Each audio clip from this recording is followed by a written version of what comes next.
Hi everyone, in this lecture we will talk about while loop versus a do while loop. So let's recap what we have done in while loop.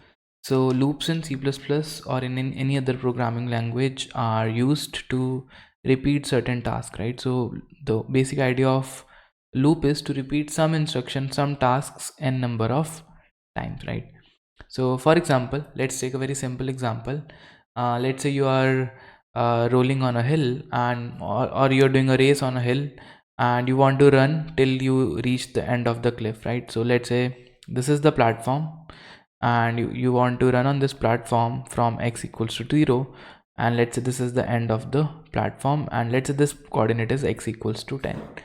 So the basic way how do you walk on a hill is you take one step every time and you reach the next coordinate. So you take one step, you come to this point, you again think if I have reached the end of the cliff, if not I will take one more step, you end up at x equal to 3, and this goes on unless you reach the end of the hill x equals to 10, right?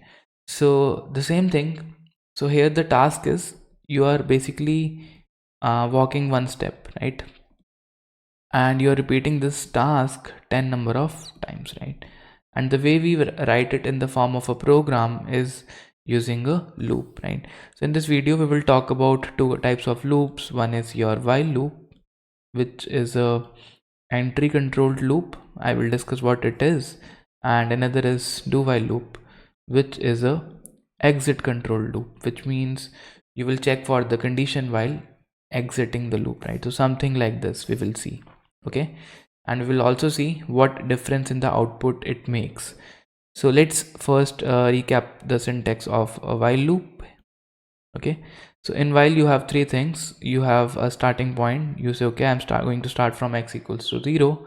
You have the while statement followed by the condition when to stop, right? So while x is not equal to, let's say, 10, what I will do, I will say okay, take one step, I will walk one step ahead, and I will increment the value of x. So I say okay, x equals to x plus 1. So this will repeat until x is not equal to 10, right? So this is the task that is going to repeat itself until this condition is not false, right? So in any loop you have three things. You have an initial condition, you have a stopping criteria. Okay, this tells you when to stop the loop, and once you stop the loop you come out of the loop after this curly brackets. So anything that goes inside the curly brackets is part of the loop, right? And this condition is called update. How do you update the value of x? And there can be multiple ways to update the value of x, right? So instead of saying I will take one step every time, you can also say I will take two steps. From 0 I will go to 2, from 2 I will go to 4, from 4 I will go to 6, 8, and finally 10. So in that case you could say x equals to x plus 2, right? So let's recap how do we write a loop in the code. So you can say okay, you have the end of the cliff at 10 and initially x equals to 0 while x is less than equal to cliff end, right? So what you can say, you can say okay, I will do something like this. I will take one step, so which means I will go to the next coordinate and I will also print the coordinate. Okay, so taking one step, and now I am at this particular coordinate. So this prints the value of x.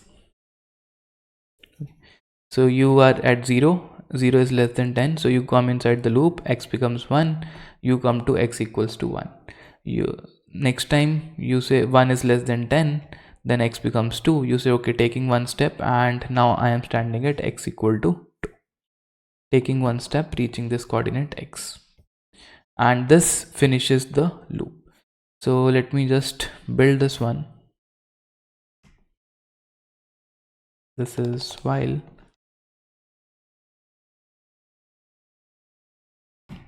Okay, so it says okay, let me say this is while do while. Let me build the program, right?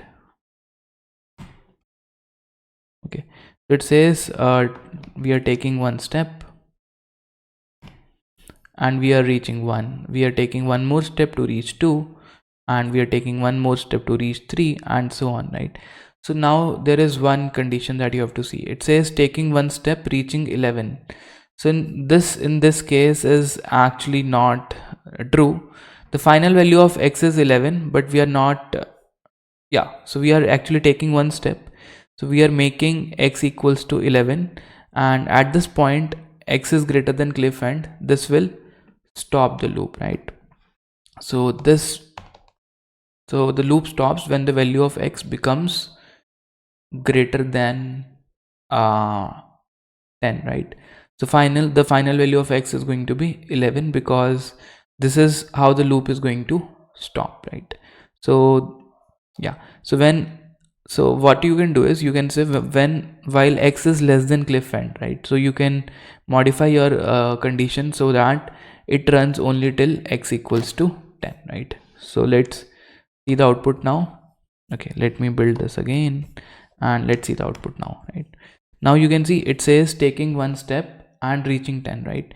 So maybe you can print the final value of x here.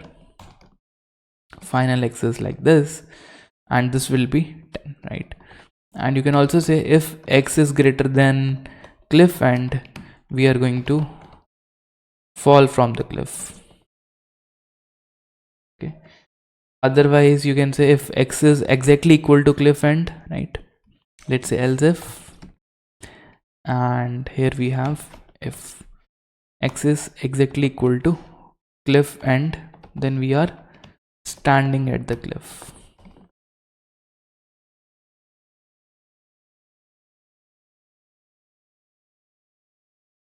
And right,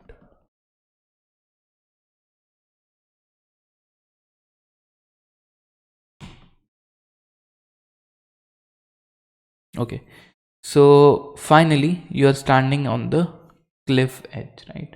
So this is how while loop is going to work. You have to think of a proper suitable criteria when to stop or when to update x. Okay, so this update condition will work when x is less than 10. So which means when your x equal to 9, you're going to make it x equal to 10, but when x becomes 10, you will not update to make it 11, so that you won't fall off from the cliff. So you have to stop at this particular point, right? So in the next video we will talk about do while loop.